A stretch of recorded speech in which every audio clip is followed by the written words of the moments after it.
Bom, boa noite a todos que aguentaram para ficar um pouco mais, né? Vamos fechar o dia de hoje do colóquio com o lançamento de um livro. Então, estamos aqui, eu, que sou Vânia Gruitch, temos Pedro Spíndola e professora Mariana Fischer, que somos organizadoras, editoras do livro, que tem esse título, Habermas em Diálogo Hoje, Linguagem Crítica e a Democracia, né? E Democracia. E com nós também na mesa temos um prazer de ter o professor David Gomes, da UFMJ, do Belo Horizonte, que é um dos autores de um dos capítulos. Então, a gente pensou como fazer isso hoje. Então, primeira coisa, o livro não chegou, então vamos trabalhar com o livro eletrônico, assim, no e-book, que vocês vão ter acesso na página do Instituto. O objetivo dessa obra, dessa coletânea, não é de gerar lucro, é para te acessar, estar acessível no modo como todo esse colóquio também e todo esse apoio que o Instituto faz na pesquisa, não só de lucro, mas de diálogos e de trocas e de abrir novos campos também nessas trocas.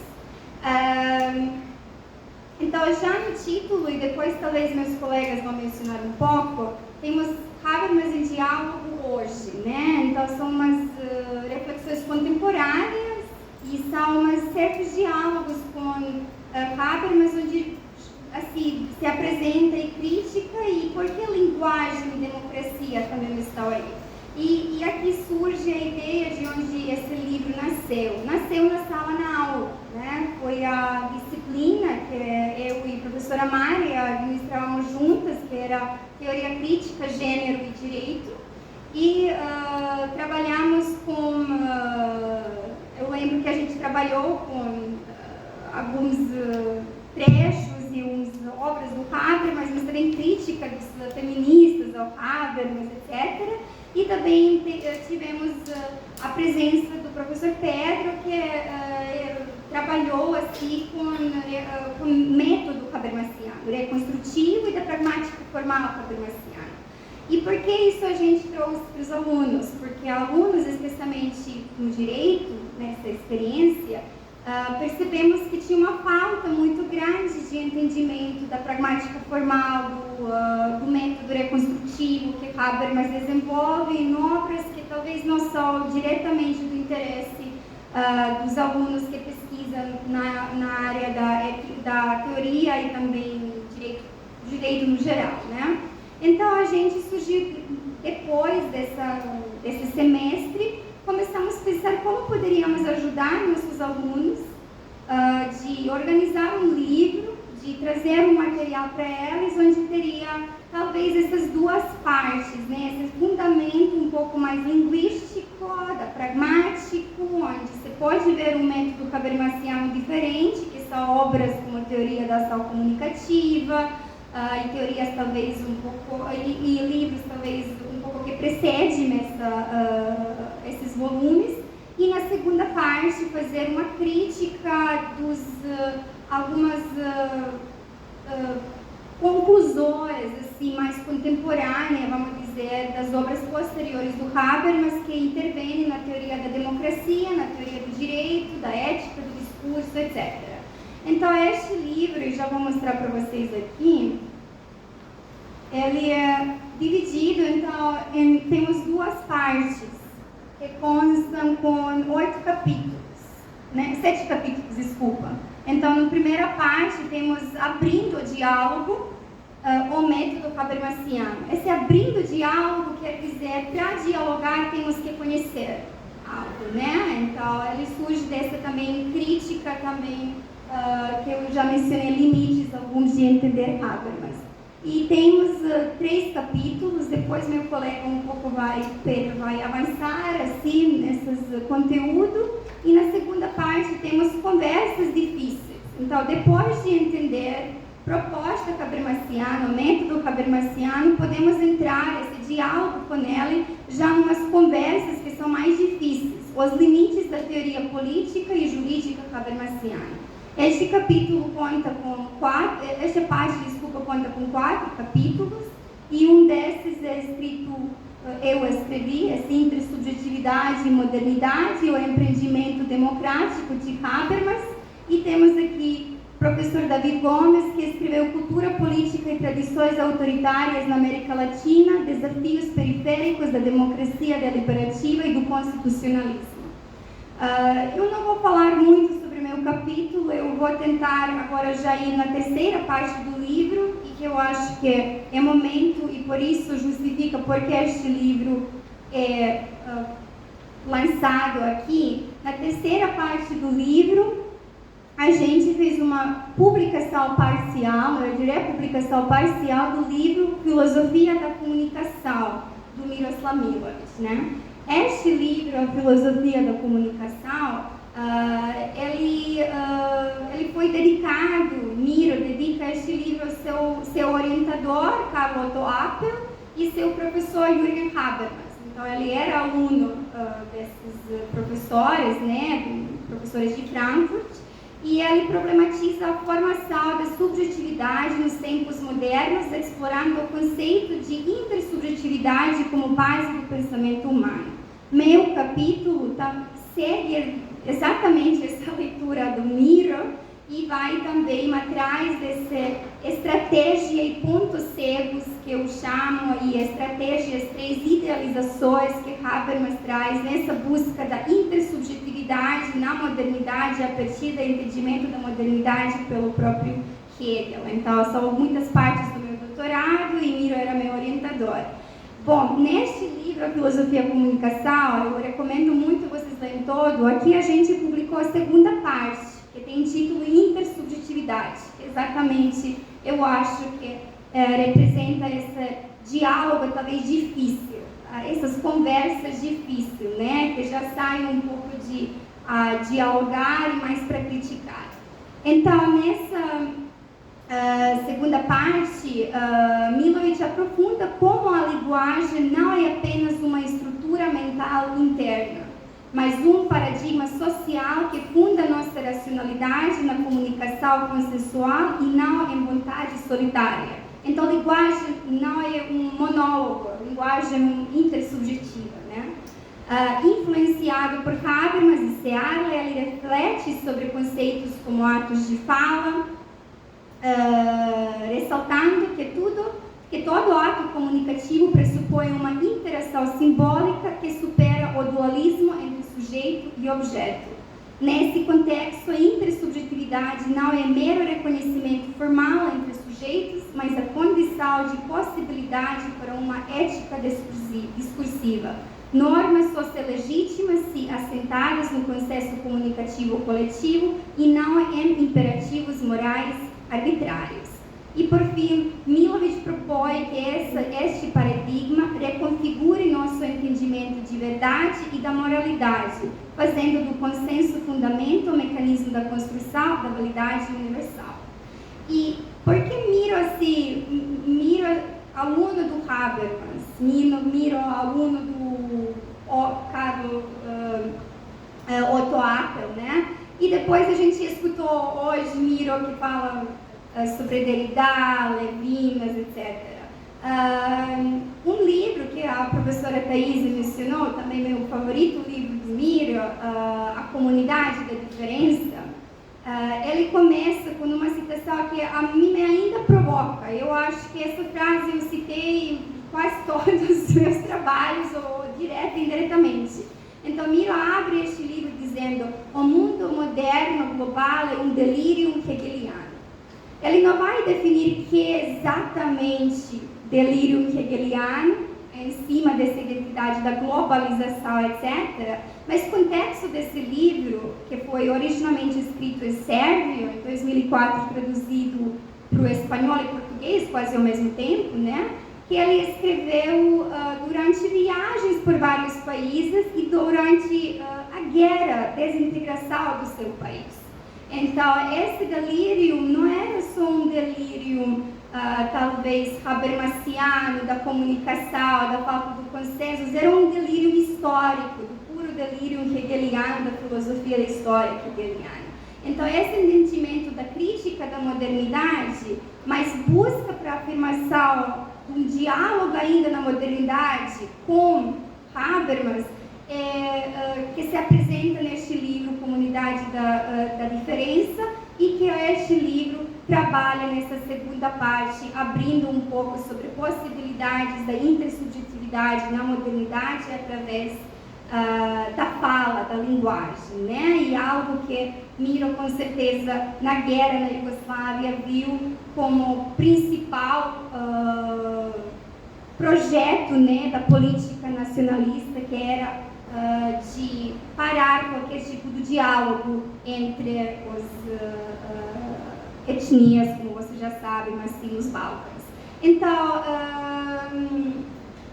vou agora só fechar dizendo que foi um enorme prazer de trabalhar neste livro, um enorme prazer para ter essa oportunidade de republicar um livro, parte do livro que me ajudou muito para entender Habermas. Então, eu espero que todos os estudantes, assim, não precisam ser somente do direito ou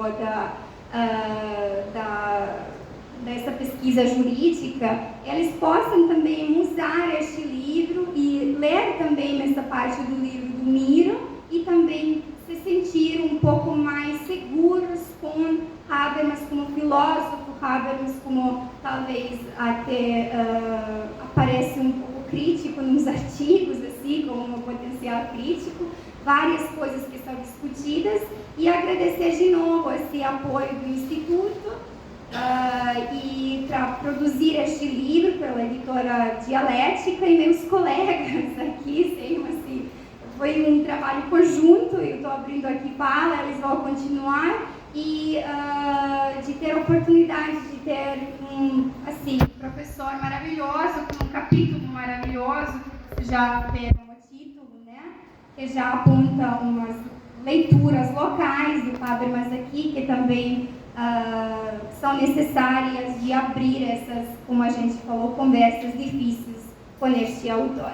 Então, vou passar já a palavra para o colega Pedro Espíndola e depois para a professora Marta. Obrigado, professora.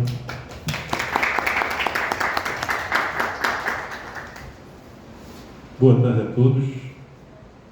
Iniciar agradecendo ao Instituto, né, e dizer da minha alegria de estar aqui nesse evento, compondo essa mesa com pessoas tão qualificadas, que eu gosto tanto, e endossar tudo que foi dito pela professora Vânia em relação ao quanto foi uma experiência rica a produção desse livro. Eu vou tentar ser breve naquilo que me compete aqui nessa mesa, que seria de dar algumas indicações de como podemos compreender a primeira parte desse livro, né, que seria abrindo o diálogo, o método Habermasiano. São 3 artigos, cada um deles com uma finalidade específica, mas que, desde a concepção do livro, veio como uma parte que visava apresentar as premissas do Habermas, antes de chegar na proposta da democracia deliberativa. Era nosso sentir que muitas vezes as críticas já saltam para o ponto dessa proposta, sem antes fazer algum cotejo relativo a essas premissas que foram construídas pelo Habermas, que nos parece fundamental que seja assim, que a gente primeiro passe por essas premissas para depois chegar a essa proposta e possa, né, ter conversas difíceis, porque as conversas ficam mais difíceis ainda se a gente não tem essas premissas como base. Inclusive, me parece que isso esclarece o percurso do próprio autor, né, a transição que ele passa do ponto de vista das suas referências de base da década de 60 para a década de 70. A partir da década de 70, o Habermas vai desenvolver a pragmática formal, e a pragmática formal se torna, de fato, o ponto de partida para a construção filosófica de tudo que ele pensa a partir daí. Ele, na maior obra dele, há grandes outras obras, mas a maior, indiscutivelmente, seria a Teoria do Agir Comunicativo. É muito interessante ver a estrutura desse livro gigantesco, né, dividido em 2 volumes, porque o Habermas faz um diálogo intenso e aprofundado com os mais relevantes filósofos e sociólogos da nossa contemporaneidade. E esse quase dueto que ele produz entre filosofia e sociologia tem justamente essa intenção por trás. Ele visa, a partir da filosofia da linguagem, da pragmática formal que ele construiu na década de 70, dar o alicerce para a teoria de sociedade que ele está apresentando, a teoria do agir comunicativo. Então é fundamental compreender como ele faz isso, como ele constrói a pragmática formal e como ela serve à teoria da sociedade, sobretudo com a finalidade de emancipação, né, que ele visa com essa teoria. Muito depois, já no finalzinho da década de 90, ele escreve um livro que vai ser um livro muito lido e muito importante dele, que é Verdade e Justificação. E no início desse livro ele diz: agora eu me volto a questões que estavam colocadas de lado de filosofia teórica para responder a partir da pragmática formal e que antes eu não falei porque o meu foco era a teoria da sociedade. É um livro muito interessante, né, em que ele vai dar mais detalhes a respeito, sobretudo, da posição epistemológica e ontológica dele. Então, nessa primeira parte, a intenção era apresentar essas premissas. E, então, o primeiro capítulo, de autoria minha e do professor Karl-Heinz Hefken, que é fruto da minha tese de doutorado em Ciências da Linguagem, orientada por ele, se trata justamente de explicar a pragmática formal. Eu vou percorrer de modo breve, né, o intento de cada capítulo presente na primeira parte, sem exaurir, mas tentando apresentar qual é o propósito de cada artigo desse para esse primeiro eixo do livro. Então, o primeiro capítulo veio do professor Karl visando expor a pragmática formal, as premissas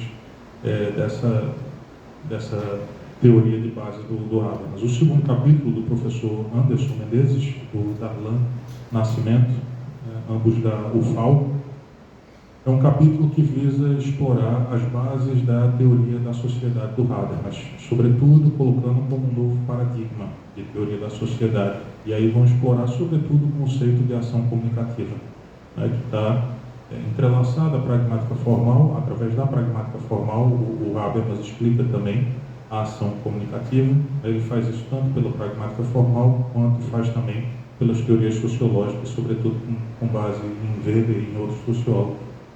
Então, o segundo capítulo é Paradigmáticas para a Teoria da Sociedade do Habermas. Enquanto o terceiro capítulo, da professora Cláudia Oliveira, vai focar mais especificamente na função, no papel que o direito tem dentro dessas descrições sociológicas do Habermas, com a finalidade da apresentação de uma teoria da sociedade que permita a emancipação.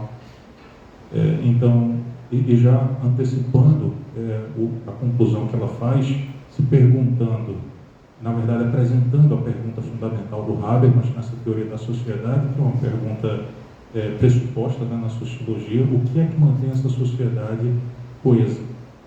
A integridade social, o que é que a mantém? E qual é o papel do direito nisso?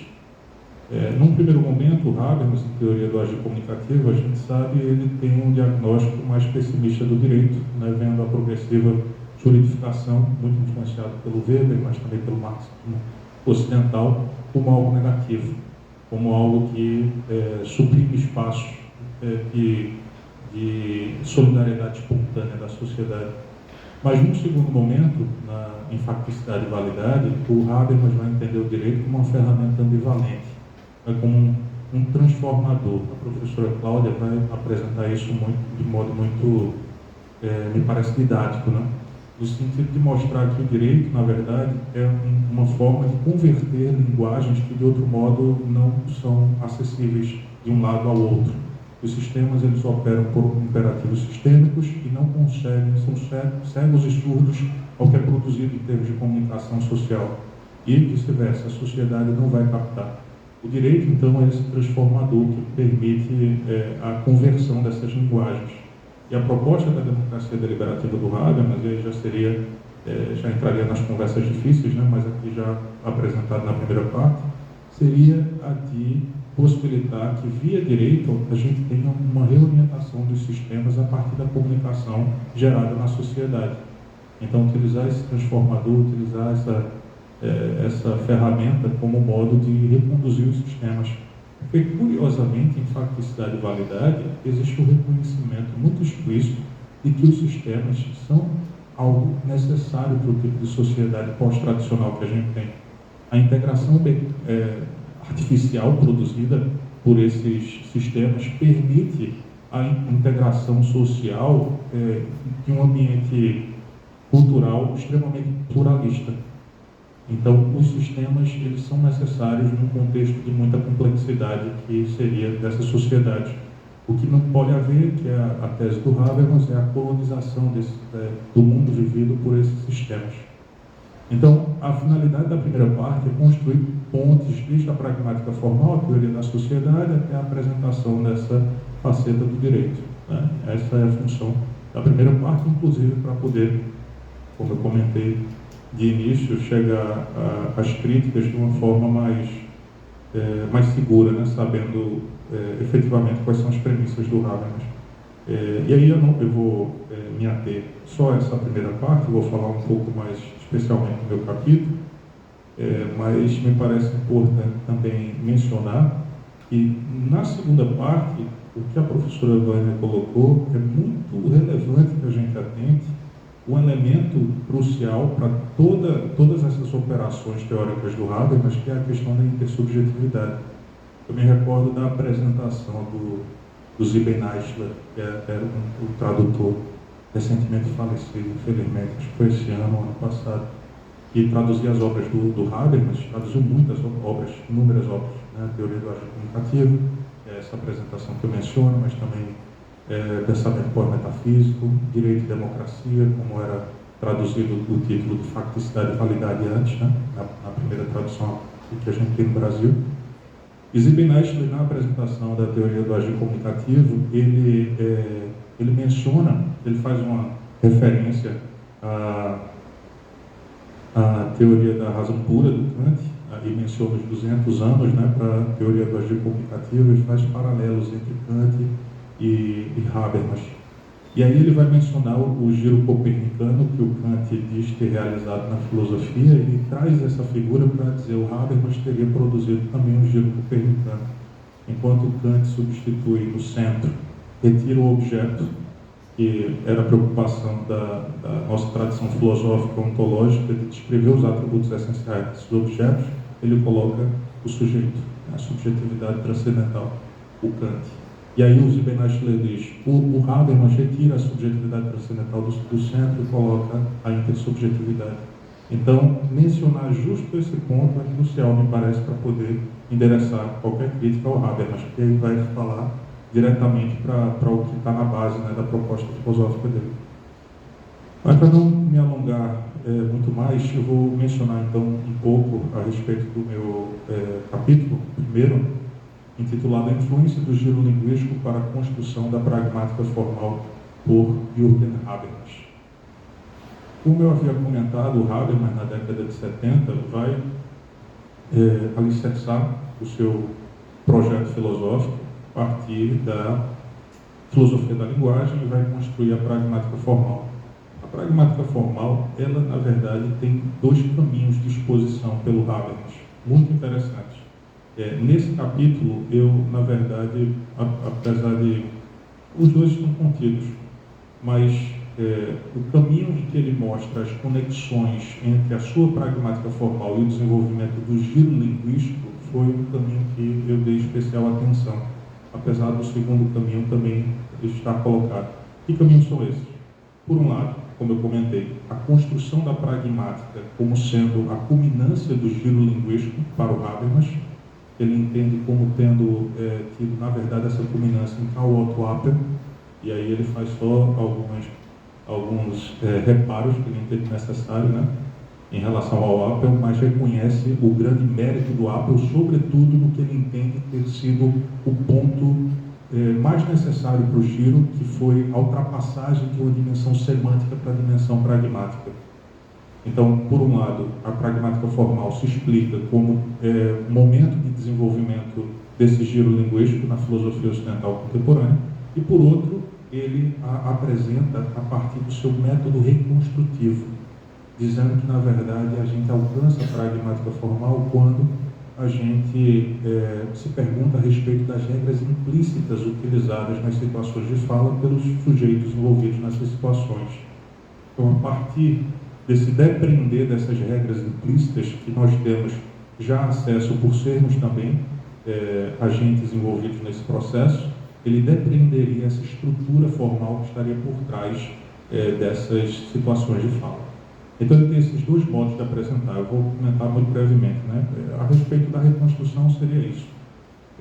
E depois eu a conecto quando explicitar mais a construção, né? A partir do giro linguístico. No giro linguístico, o Habermas se atém, apesar dele ter diálogo com outras tradições também, mas ele vai se ater sobretudo à tradição anglo-saxã da filosofia analítica e à tradição hermenêutico-continental. Inclusive, em Verdade e Justificação, ele tem um capítulo específico, né, a respeito dessas questões. E o que o Habermas vai desenvolver, primeiro, pelo lado da filosofia anglo-saxã, na verdade, descrever alguns autores que foram cruciais para o giro linguístico e identificá-los como, na verdade, tendo dado atenção a um elemento específico que foi relevante para o giro, mas que foi insuficiente, que precisaria ser recomposto com todos os outros momentos do giro linguístico para poder ser realmente performado esse giro. Que aí ele compreende a pragmática formal como integrada. E aí ele utiliza uma figura do Karl Bühler para poder utilizar de esquema e explicar como essas correntes no giro linguístico anglo-saxão se desenvolveram. Esse esquema do Karl Bühler é a respeito das funções da linguagem. Ele diz, para o Bühler, e a gente precisa compreendê-lo fazendo uma ampliação generosa a respeito do que ele estava propondo, mas serve de esquema para entender o desenvolvimento dessas correntes. A gente teria a função expressiva, a função apelativa, de apelo para uma relação interpessoal com o outro, então uma função comunicativa, portanto, e a função representativa. Ele vai explicando como os teóricos e as correntes no giro linguístico anglo-saxão foram aprofundando uma dessas dimensões, uma dessas funções, mas que, de modo isolado, não explicam essa experiência da linguagem. Precisa ser compreendido em todas essas funções, e é o que ele pretende fazer com a pragmática formal.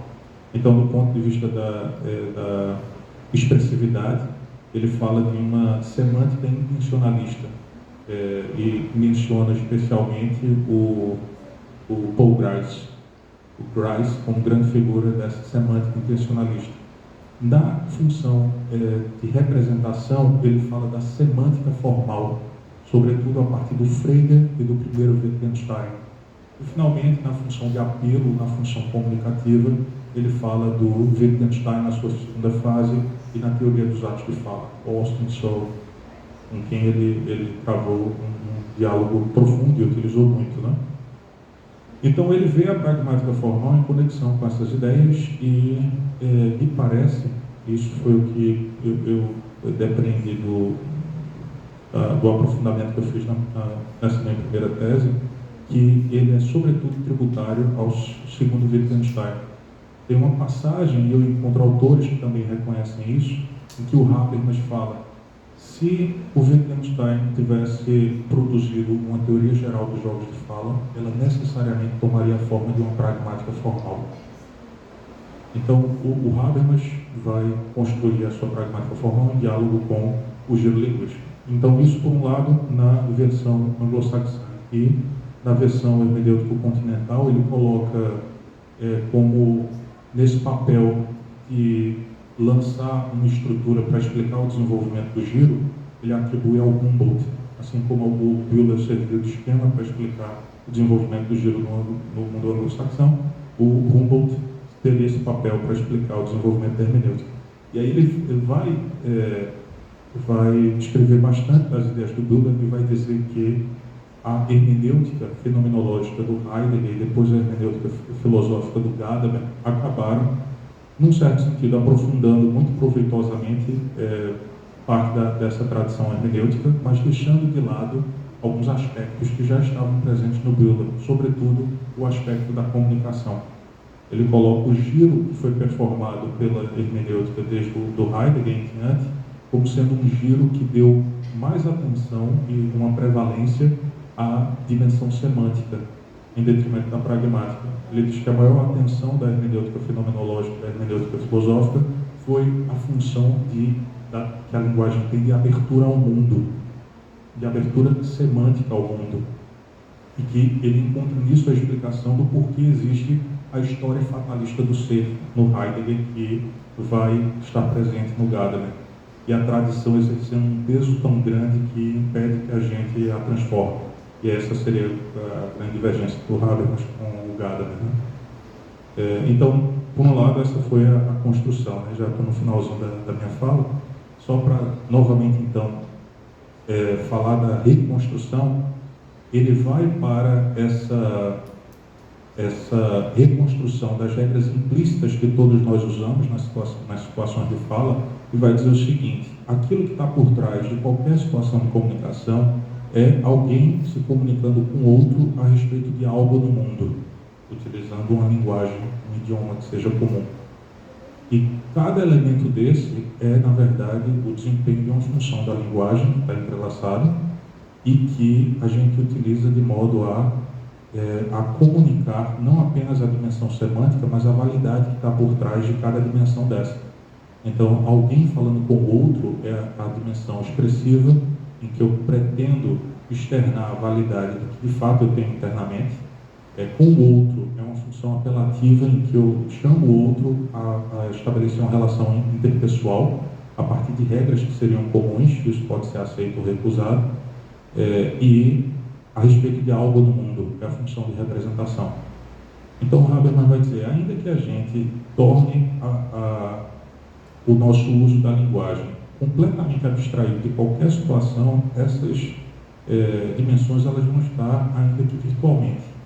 Se você escreve uma carta e pretende que ninguém a leia, depois a queima inclusive, faz parte da própria estrutura da linguagem, que seria a pragmática formal, que ao escrever você tenha um leitor virtual, ainda que de fato não exista, mas isso está dentro da estrutura. E aí não há tempo muito para a gente poder aprofundar, mas eu queria, por fim, dizer que essa pragmática formal, essa estrutura que ele descobre a partir da pragmática formal, ou pretende descrever a partir da pragmática formal, é a estrutura que, através dessas situações de linguagem, reproduz simbolicamente o mundo vivido. Então, a ação comunicativa, ela acontece a partir dessa estrutura da pragmática formal, e é através dessa ação comunicativa que a gente tem a reprodução simbólica do mundo vivido. Então, a conexão que o Habermas faz, de modo, me parece, muito sofisticado, entre o que acontece na contingência de uma comunicação repercute em todo o corpo coletivo, me parece que depende necessariamente da compreensão da pragmática formal para a gente poder acessar. A gente só entende a teoria da sociedade do Habermas, portanto, e, por consequência, a democracia deliberativa e sua teoria discursiva do direito, se a gente compreende a pragmática formal, que é isso que está descrito como estrutura básica da produção de todos esses elementos. Então é isso. Obrigado. E agradecer, sobretudo, a Rose por organizar esse evento, por dar a oportunidade para a gente de publicar o livro na plataforma do Instituto. Eu acho que a partir de amanhã o livro já vai estar lá, né? Muito em breve. Então, agradecer você demais. A Vânia, na verdade, o movimento, a ideia inicial de formular e organizar esse livro veio dela. Acho que ela movimentou a gente, eu e o Pedro, a gente aderiu imediatamente, mas foi uma ideia dela que veio impulsionada pela disciplina que a gente ministrou, por alguns seminários que a gente fez. Queria até agradecer a Cecília, João Vitor, a Arthur, que cursaram a disciplina, quer dizer, eles participaram desse movimento inicial da elaboração desse livro, né? E aí a gente teve a oportunidade de convidar as pessoas que poderiam nos ajudar a lidar com inquietações nossas que apareceram ali naquele momento. Por exemplo, a Davi vai nos ajudar a pensar, peraí, qual seria o papel de uma teoria habermasiana para enfrentar dilemas específicos nossos, latinos? será que tem um papel? Será que a gente abandona? Ou será que não? Ou será que não? Eu queria falar que veio daí, né, desse tipo digamos, a disciplina que a gente ministrou, ela envolveu uma discussão sobre pressupostos, que Pedro explicou muito bem, que pareciam não estar suficientemente claros, né, na medida em que a gente conversava. E para que a conversa realmente aconteça, a gente precisa ter clareza sobre onde cada um está, quais os pressupostos da teoria habermasiana, e aí a gente vai poder realmente desafiá-la. E a segunda parte, conversas difíceis, eu acho que ela está bem ancorada, justamente por conta dessa primeira parte. E aí eu queria perguntar, o que é se colocar numa situação de realizar uma conversa difícil? Habermas fez isso durante a vida dele. Ele não só conversava com aqueles que estavam muito próximos do seu ponto de vista, ele realmente se esforçou bastante para dialogar com quem ele pôde.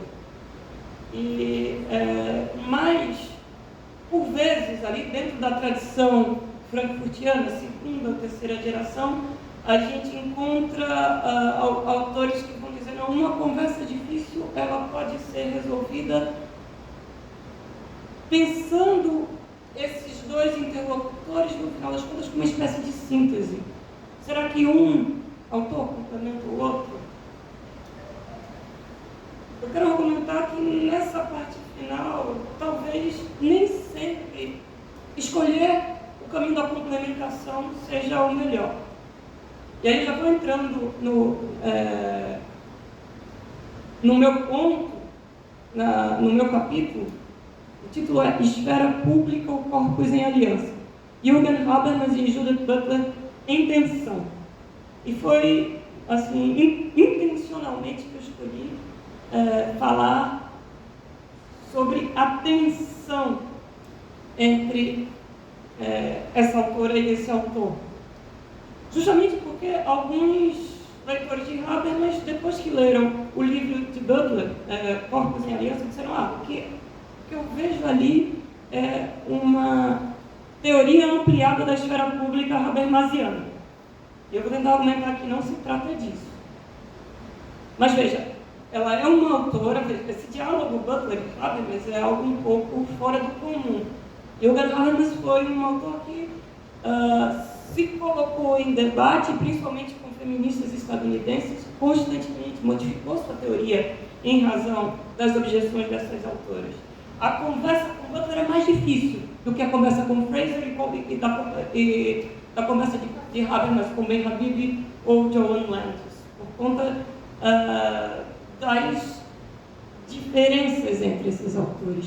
E eu vou dizer, eu tento argumentar nesse meu texto, que é mais interessante manter entre eles uma tensão que pode vir a ser produtiva do que tentar converter um no outro. Procurar alguma espécie de complementaridade, principalmente entre essa pensadora e esse pensador. Tá, mas eu vou mostrar as diferenças e vou dizer que está cada um para o seu lado. Se eu fizer somente isso, parece que é um esforço inútil de aproximação. Por que esse esforço de aproximar autores que não serão complementares? Bom, e aí isso tem a ver com um meu projeto maior de pesquisa. Eu venho estudando as feministas de Berkeley, a teoria crítica, se quisermos chamar de teoria crítica, que vem sendo gestada ali naquele contexto estadunidense, e particularmente a Judith Butler e a Wendy Brown. E Butler é uma autora que vai caminhar na direção de uma crítica radical, na medida em que ela se aproxima de autores da primeira geração de frankfurtianos, como Adorno. Ela também se aproximará desse caminho mais radical da crítica na medida em que ela se coloca como herdeira de uma tradição que somente os estadunidenses chamam de francesa. Leitora infiel que é de Adorno, Foucault e Derrida, ela vai fazer esses autores realmente pousarem nos Estados Unidos em um movimento de tradição cultural e colocá-los ali de uma maneira muito próxima à ação. A ação, essa é uma palavra muito importante para a Butler. Ela vai falar sobre a filosofia como algo que você do or undo. Vou pegar um pouco a deixa da fala de Gabriel mais cedo. Heidegger falava em destruição, Derrida, que é tão importante para Butler, fala em... meu Deus, esqueci a palavra, desconstrução, perdão. Desconstrução de Derrida, baseada muito ali na escritura. Só que Butler está pensando em uma filosofia feita com o corpo. Uma filosofia que está associada ao que ela defende inicialmente lendo Derrida, mas depois ela vai dar um outro passo. A partir da ideia de performatividade. Tá, uma tradição francesa e a primeira geração de frankfurtianos, Habermas vai dizer, essa turma toda, eu vou chamá-los de funcionalistas, porque eles parecem fazer um tipo de crítica que não conseguem, e aí eles não conseguem ver a produtividade das instituições, eles não conseguem ver produtividade nas diversas esferas do campo social, e eles acabam virando conservadores, apesar de se colocarem como críticos mais radicais. Só que Butler vai pegar essa turma e vai fazer uma coisa que somente uma autora realmente infiel, que tem momentos de fidelidade, uma autora heterodoxa é capaz de fazer, mas uma autora que caminha fazendo e desfazendo coisas junto com os movimentos sociais. Já eu chego nessa especificidade de Butler. Pois bem, então temos uma autora meio afrancesada, que gosta dos primeiros frankfurtianos, e vou colocá-la em oposição com Habermas. Por que fazer isso? Gerar essa tensão, que me parece que pode vir a ser produtiva. Se a gente olhar, isso eu tento defender em um outro artigo, sobre Judith Butler e o direito. Direito que, para Foucault, ele é visto, sobretudo, como vestimenta do poder. Butler vai dizer isso, mas vai trabalhar o tempo inteiro as ambivalências do direito, e na medida que a gente caminha para situações em que o direito é suspenso, pense no que aconteceu em 11 de setembro nos Estados Unidos, ou em um momento que novamente o direito é suspenso, e por vezes ele é articulado estrategicamente por uma ultradireita estadunidense. Nesses momentos de crise, ela vai dizer assim, ela vai puxar de volta as instituições, vai puxar de volta o direito. E isso a coloca numa posição diferente de uma série de pensadores derridianos e Foucaultianos. Uma posição muito diferente de um Foucaultiano como Habermas. E aí é nesse momento que parece que tem um certo momento de encontro entre Butler, que conversa diretamente com Ponent, terceira geração da escola de Frankfurt, mas está o tempo inteiro se posicionando criticamente com relação a Habermas, porque ela está procurando uma maneira de puxar as instituições de volta sem perder a radicalidade da crítica que ela enxerga nos franceses na primeira geração de frankfurtianos.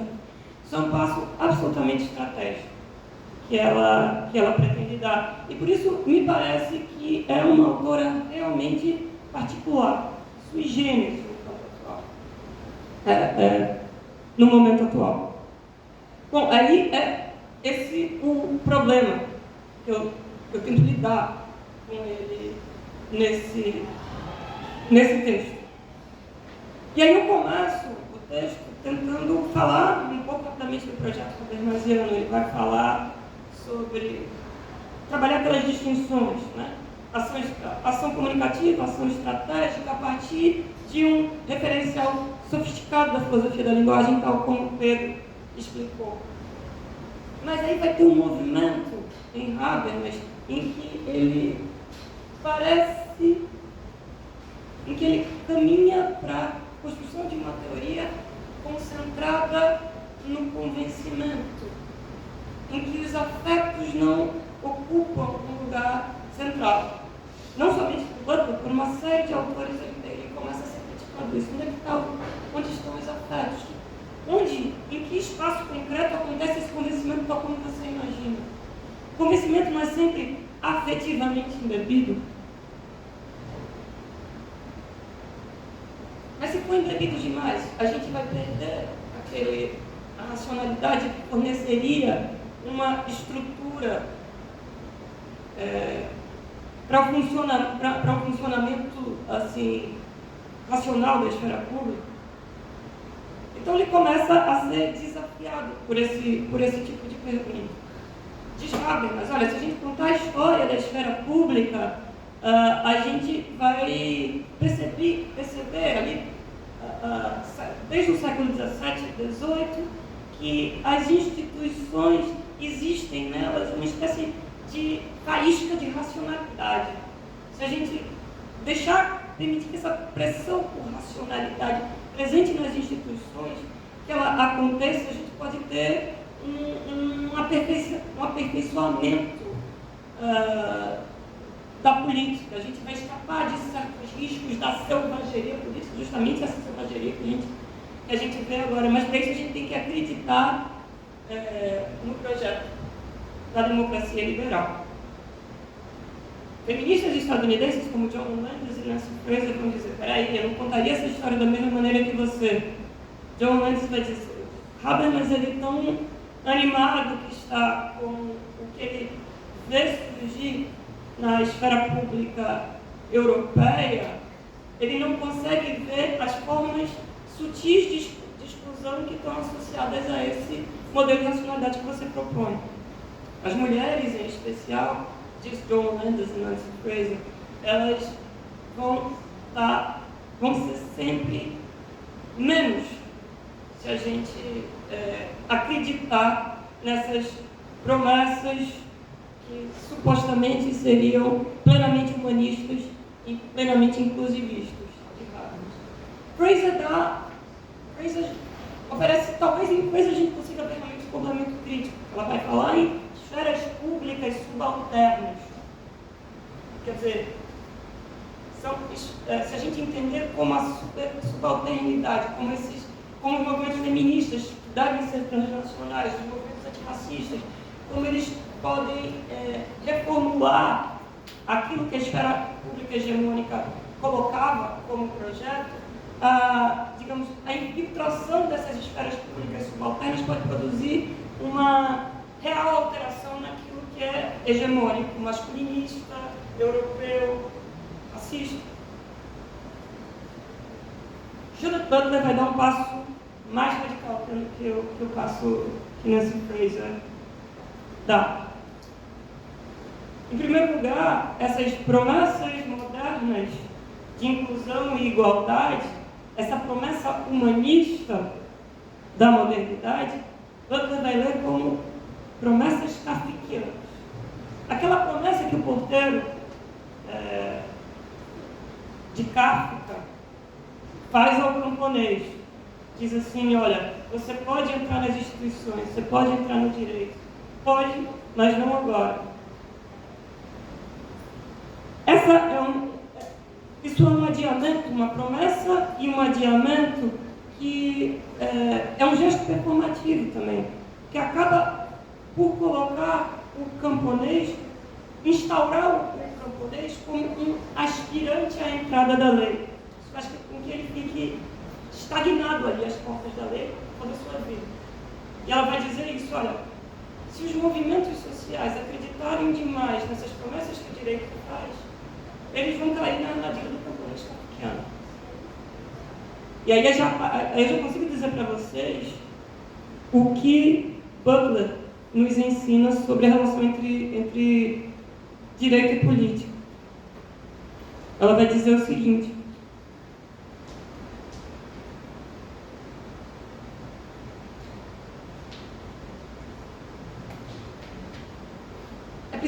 manter uma tensão produtiva entre a radicalidade da crítica, que ela traz dos franceses e de Adorno, por exemplo, e ao mesmo tempo ela faz uma coisa diferente. É preciso também fazer uma coisa que filósofos como Foucault e Derrida não fizeram, que é fazer junto com os movimentos sociais. E eles estrategicamente falam o idioma dos juristas. Eles usam as instituições. As instituições podem ser utilizadas astutamente. O grande risco que os movimentos sociais, que eles podem cair nessa armadilha, é imaginar que é o direito que pode resolver os seus anseios. O direito pode ter um papel da ação política.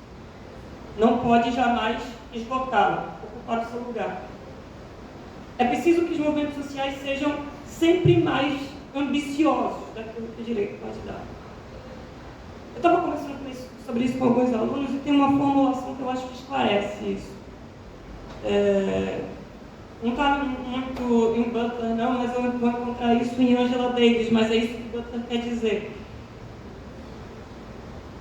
Quando presa, houve um movimento pela libertação de Angela Davis. A astúcia dela para lidar com as instituições era dizer o seguinte: libertem Angela Davis, eu quero sair. Mas não somente Angela Davis, libertem Angela Davis e todos os presos políticos. Libertar Angela Davis, isso eu posso negociar institucionalmente. Quando eu digo libertem todos os presos políticos, eu estou propositadamente fazendo uma demanda de algo que as instituições, do jeito que estão, elas não vão poder me dar. Então, se eu me movimento dessa maneira, se eu demando assim, tem uma esperteza nessa demanda, uma esperteza em um excesso, que me permite lidar com as instituições, negociar com elas, mas ao mesmo tempo mostrar que elas jamais, do jeito que estão, vão conseguir atingir o que os movimentos sociais precisam. Então, veja, isso é uma maneira de lidar com as instituições e manter a radicalidade da crítica. O projeto de Butler, desde o começo, está, assim, embebido de uma estratégia desse tipo. Mas isso vai ficando mais claro nos argumentos que ela coloca quando ela olha ali para Guantánamo, nos Estados Unidos, depois do 11 de setembro. E ela vai discutir ali a posição dos prisioneiros de Guantánamo. E uma filósofa que ali, até o final da década de 2000, se apresentava muito cética com relação ao que o direito pode oferecer, começa a falar o tempo inteiro sobre direitos humanos. É nesse momento que vai ficando cada vez mais claro, e é esse o outro argumento que eu vejo em Butler, que o que ela está fazendo é algo que a política deliberativa não consegue fazer. O que ela está dizendo ali é que a sobrevivência daqueles corpos é por si um ato político. E é ali que a gente começa a conversar, né? E aí tem uma coisa assim, que não é só desfazer. O direito tem um papel de garantir a sobrevivência. E veja, se as pessoas que estão sendo mortas no Rio de Janeiro hoje, um jogo que a gente pode chamar de necropolítico ali, puxando o Mambembe para a conversa, se aquelas pessoas sobreviverem, elas vão produzir um excesso que o extremismo não consegue dar conta. Então, a extrema-direita hoje ela precisa matar para que consiga se consolidar no tempo. Então, o que você está dizendo é sobreviver a um ato político. E como ela desconfia das promessas habermasianas, ela vai insistir. Se as pessoas sobrevivem e se elas encontram uma maneira de aparecer, principalmente naqueles lugares em que sutilmente ou de uma maneira mais brutal elas são impedidas de aparecer, esse aparecimento em si, ninguém precisa dizer coisa alguma. A política deliberativa, o ato de fala, não é crucial para o tipo de realização da política que Butler está realizando. O mero aparecimento dessas pessoas tem um potencial político.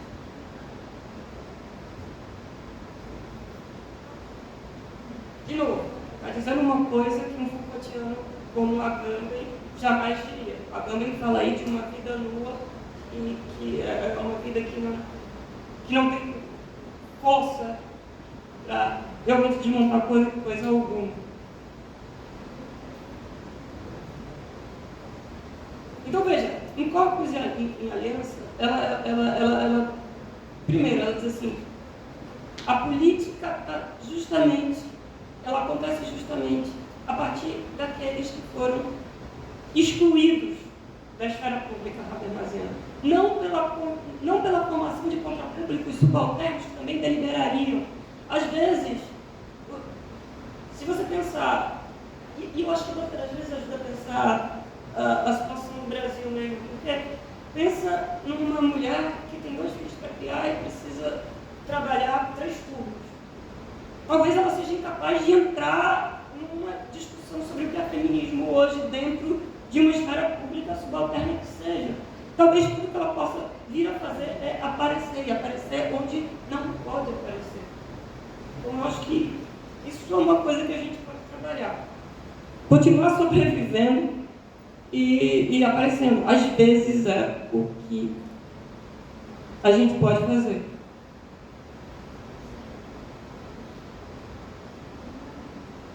Vou terminar agora. Então ela vai dizer o seguinte: o aparecimento corporal no espaço público demanda que reconsideramos as formas restritas que a esfera pública vem sendo estabelecida, acriticamente, por aqueles que pressupõem o acesso total e o direito de aparecimento em uma plataforma designada. Então ela vai sutilmente nesse livro desmontando aquilo que aquele modelo clássico de esfera pública habermasiana. Agora, o que acontece? Ela está pensando nesse livro, eu escrevo sobre isso em 2015. Se a gente olhar para o que aconteceu depois de 2015, em que ela via aqueles levantes como algo potencialmente muito produtivo, a gente vê o crescimento da extrema-direita. Com isso, ela vai fazendo um outro movimento ali, de realmente voltar para o direito e falar sobre o direito constitucional contra o que o trumpismo vem fazendo. Então, aí, nesse momento, você tem uma espécie de reencontro entre Habermas e Butler. Mas aí eu insistiria, é um reencontro que permite uma conversa, mas uma conversa que não faz com que um se esgote no outro, porque a desconfiança de Butler com instituições, com a democracia liberal continuará. Para ela, trata-se de sempre trabalhar as instituições, mas mas ao mesmo tempo de desfazê-las e transformar. Ideias centrais aqui que eu tenho que trabalhar no meu texto. Desculpa se meu nome é Pessoal, boa noite. Agradecer também a resistência de quem conseguiu permanecer até agora, né? Queria começar agradecendo muito o convite que me foi feito entre o Natal e o Ano Novo, se eu não me engano, no ano passado, né, Vânia? Você me manda um e-mail bem no finalzinho do ano. Fiquei muito feliz com o convite, prontamente aceitei participar. E então agradecer muito a organização, todo o trabalho, que é sempre muito mais trabalhoso do que parece quando a gente pega o livro pronto, né? Então agradecer também a resistência de vocês, o trabalho de vocês 3 na organização do livro. Agradecer muito também a Rose pelo convite para estar aqui hoje, por ter sido sempre muito gentil nas nossas conversas para eu entender melhor como chegar aqui, enfim, toda essa parte também de organização que também sempre parece que a quem está de fora muito menos pesada do que de fato é. Fazer um evento desse acontecer, fazer um livro desse acontecer, é algo muito, muito, muito trabalhoso. E quando acontece, a gente tem sempre que nomear as pessoas que estão envolvidas. Não conheço todas e todos os estudantes que também têm envolvimento com essa organização do livro e do evento, mas certamente há muita gente. Então, também agradecer a vocês, ainda que eu não conheça exatamente quem são. Vou tentar ser o mais breve possível. Acho que todo mundo já está com um grau de cansaço bastante significativo, né? O Habermas é um autor de uma obra muito vasta e muito complexa. Então, acho que o título do livro é um título muito interessante. Habermas, que está aí. Habermas em diálogo hoje, né? Que me parece o melhor jeito de abordar a obra do Habermas, entendê-la como um convite ao diálogo, como ele muitas vezes entendeu sua própria obra, né? Disse em várias entrevistas: olha, eu não sou um filósofo que tem uma pretensão sistemática como outros, eu entendo que fazer teoria e, sobretudo, fazer filosofia, quando eu estou fazendo filosofia, é, digamos, me juntar ao fluxo ininterrupto de uma comunicação intersubjetiva que busca um entendimento compartilhado sobre algo, né? E isso pode ser reduzido de maneira que não se perde muito o conteúdo fundamental dessa expressão gigante, que é, olha, um convite ao diálogo, né? Acho que esse é o melhor modo de entender a obra dele. E uma obra vasta como essa, né, ele continua escrevendo aos 96 anos. A última grande obra foi publicada quando ele completou 90 anos, um calhamaço também de 2 volumes, dependia da edição, 900, 1000 páginas. E é alguém que tem ao longo da carreira, a essa altura, entre 45 e 50 livros, né? Talvez um pouquinho mais de 50 possivelmente, mas em torno disso.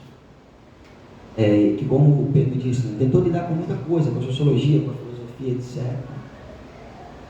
E isso cobra um preço. Um dos preços é o fato de que muitas vezes ele é recepcionado tanto por quem o ama quanto por quem o odeia, sem uma atenção devida ao que está proposto ali, teórica, conceitualmente, em uma determinada parte da obra dele.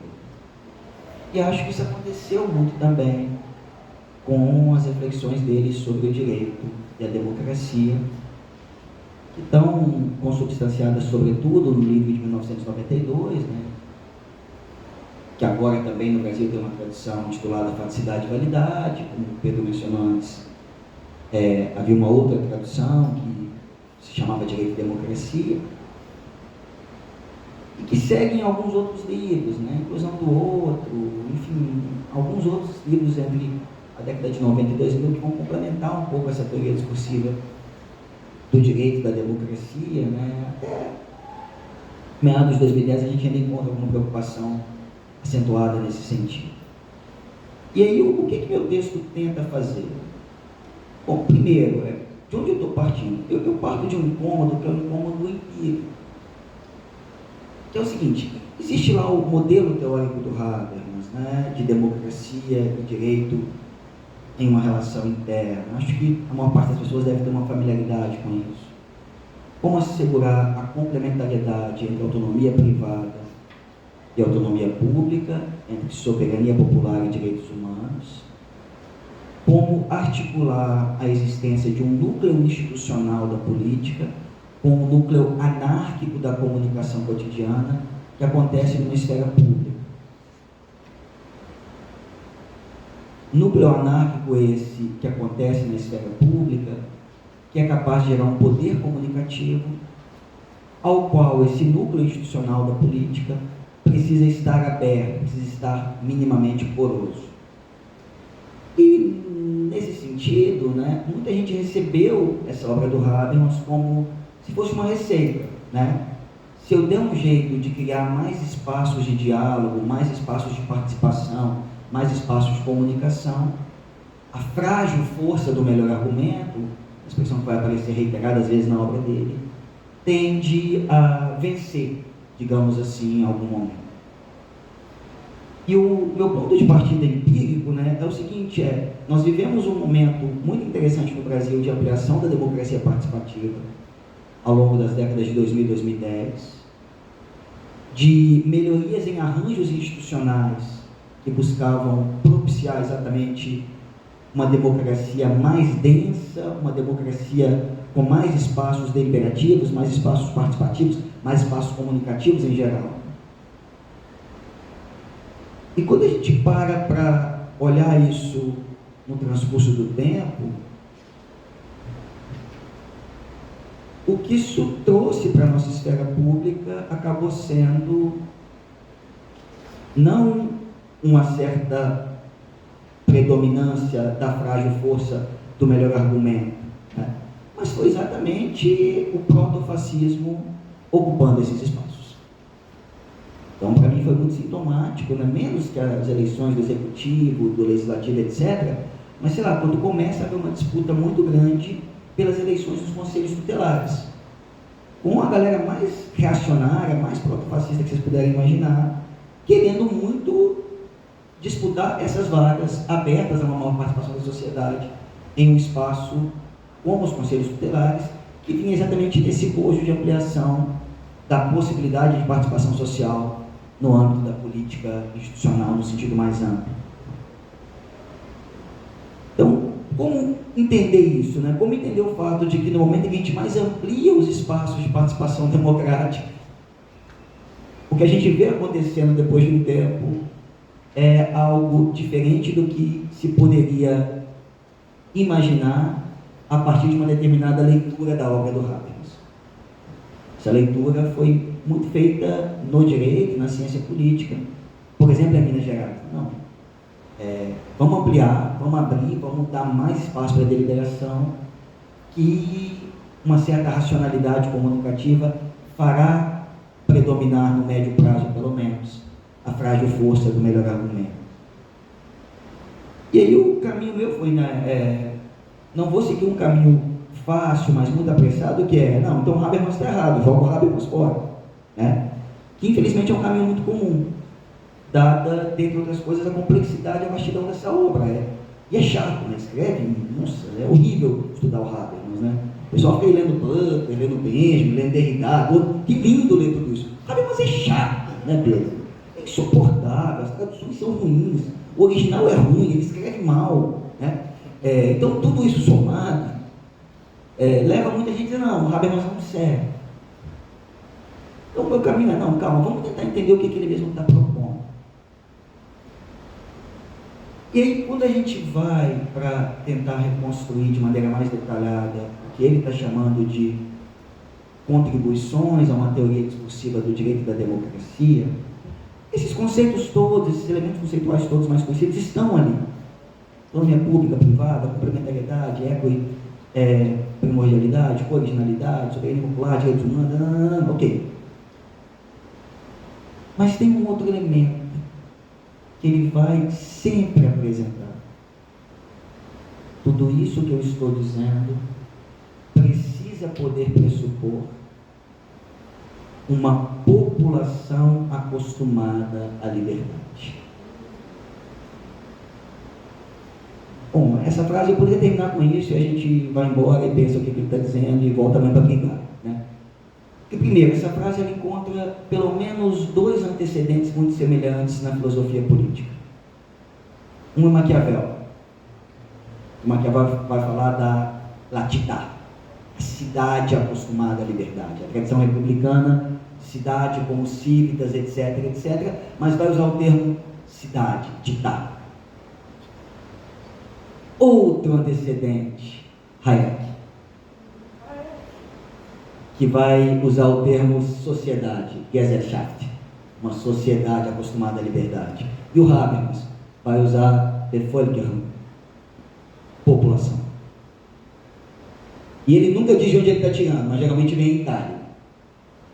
Você já abre uma margem para uma discussão bastante profunda, né? Mas o fato é, está nele. Ele está dizendo, olha, tudo isso que eu estou dizendo precisa poder pressupor uma sociedade acostumada à liberdade. E aí vem uma outra dificuldade, né? A gente fala, mas o Habermas está dizendo tudo isso, mas ele é um europeu, ele está dizendo isso para a Europa. O que ele diria? É isso mesmo, estou dizendo isso para as sociedades que eu conheço, não é papel meu interpretar as sociedades de vocês. Isso seria equivocado. Eu que não conheço, que não vivi essas experiências, tentar dizer mais do que eu posso sobre o que eu teria como teórico para ensinar para vocês. Ele disse isso várias vezes em várias entrevistas. Não cabe a mim falar de vocês, cabe a vocês verem o que eu posso, o que dá para fazer com o que eu estou falando em relação à experiência social de vocês. Então, o meu desafio é um pouco esse, tá? Se é isso, como pensar o nosso contexto a partir do que ele está pensando para contexto em que ele pode pressupor uma sociedade acostumada à liberdade? E aí vem uma dificuldade adicional, né? Num livro, por exemplo, de 1991, né, Esclarecimentos à Ética do Discurso, 91 ou 93, posso estar confundindo, sabe de cabeça? Não, 92. Enfim, 91 ou 93, Esclarecimentos à Ética do Discurso. Talvez 93, talvez 91 seja futuro passado. Mas enfim, ou 91 ou 93. Ele vai dizer, né, reconstruindo a ética do discurso, etc., que não existe, né? Tem um texto na década de 80 que são os prolegômenos, ou seja, algo que ele vai fazer, e depois tem os esclarecimentos do que ele não fez, né? A coisa mesmo ele não fez. Tem os prolegômenos e os esclarecimentos posteriores. Mas ele vai dizer, né? Então, tudo isso depende de poder pressupor uma sociedade acostumada à liberdade. Felizmente, a moda hegeliana, nós podemos contar com isso em nossas sociedades da Europa Ocidental. Ou seja, ele joga todo o peso desse conceito para a contingência histórica. Ora, é preciso poder pressupor uma sociedade acostumada à liberdade, e que bom, né, que aqui a gente tem. E termina. Então, se abre essa pergunta, né? Tá, e aí, o que eu faço se for possível mostrar que nossas sociedades não são sociedades acostumadas à liberdade? Que é outra polêmica, né? Mas, para mim, parece que há um conjunto de tradições autoritárias que conformam a nossa cultura política latino-americana como um todo, que nos permitiriam dizer, esse costume à liberdade não está tão encarnado em nossas práticas sociais.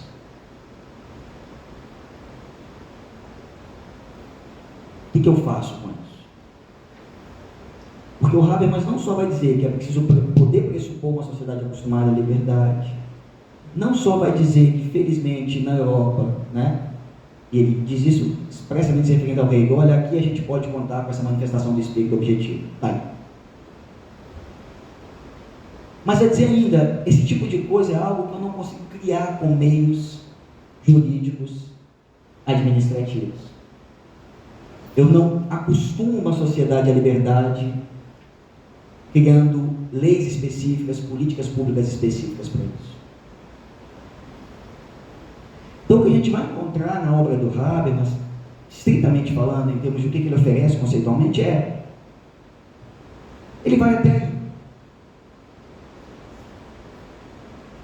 E ele, de alguma maneira, abre mão de tentar oferecer algo para além daí,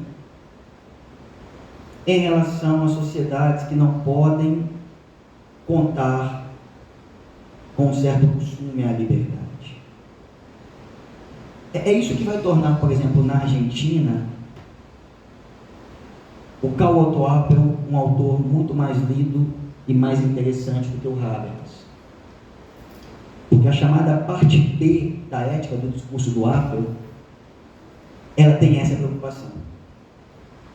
Como justificar um dever de institucionalizar as condições possíveis para a realização do discurso, que em termos appelianos seria para a realização de uma prática de liberdade comunicativa. O Appel vai tentar fundamentar isso. A resposta do Habermas sempre foi: o que você está fazendo é moralizar excessivamente algo que precisa ser deixado à liberdade de práticas políticas que não podem encontrar um fundamento transcendental para além delas mesmas. Então, me parece que não é equivocado dizer, não, o Habermas realmente para aí, e para aí de maneira muito refletida, dizendo, eu quero parar aqui. E eu não sei o que dizer. Felizmente, nós podemos contar com isso na Europa, e é para isso que eu estou escrevendo. Bom, de novo, uma alternativa seria, então joga ele fora, não serve para mais nada, né? Mas eu acho que não é o melhor jeito de fazer teoria, né? Então, me pareceu que seria interessante investigar um pouco mais, né? Em Minas nós diríamos cavucar um pouco mais, cavar um pouco mais, para olhar, mas não tem nada nessa arquitetura teórica tão complexa, tão rebuscada, tão cheia de conceitos, categorias, etc., que poderia ajudar, né? E aí o que me parece que resta nessa teoria que poderia ser interessante, né, é aquele que, no limite, para mim, é o conceito principal de toda essa obra, né? Para mim, se eu tivesse que reduzir a obra inteira do Habermas, a essa altura, praticamente 7 décadas ininterruptas de produção teórica, em um único conceito, esse conceito seria aprendizagem social. Habermas é, acima de tudo, um autor extremamente preocupado com essa coisa muito estranha, que é o fato de que não só indivíduos, mas também sociedades, segundo ele, podem aprender.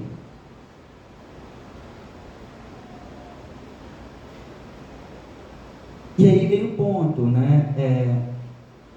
Ok, nós não podemos forjar uma sociedade acostumada à liberdade com meios jurídicos, com meios administrativos, com meios de uma coerção estatal. Mas não há nada, né, retomando uma discussão nossa hoje e ontem, né, Gabriel? Comendo tapioca na praia, tomando café de manhã no hotel. Não há nada que essas instituições conformadas pela política e pelo direito podem fazer. Me parece que sim. Mas é preciso entender que elas podem muito menos do que às vezes se pretende para elas, buscando apoio no Habermas. O que elas podem a médio e sobretudo a longo prazo, catalisar processos de aprendizagem social. E por que catalisar, né? Estou pegando o termo catalisador lá da química mesmo, né?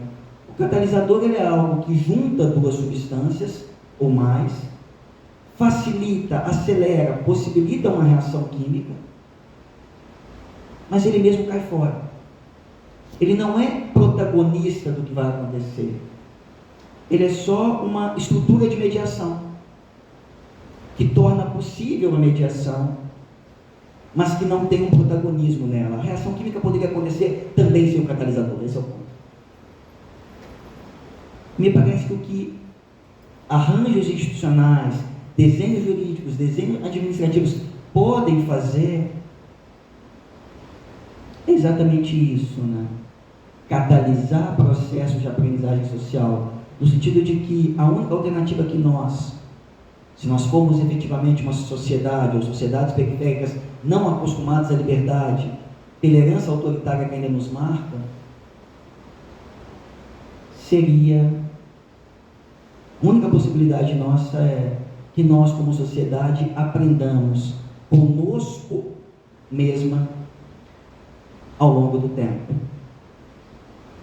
Não dá para saltar a etapa, não dá para enfiar uma aprendizagem goela abaixo de uma sociedade.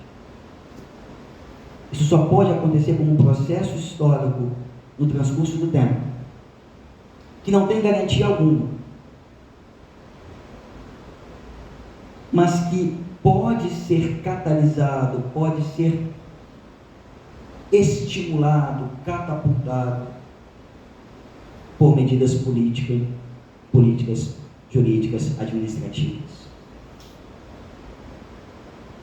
Ou seja, a gente volta ao ponto inicial, né? Pensar em instituições é algo importante numa chave habermasiana? Sem dúvida alguma. Pensar o direito é algo importante? Sem dúvida alguma. Pensar a política institucional é algo importante? Sem dúvida alguma.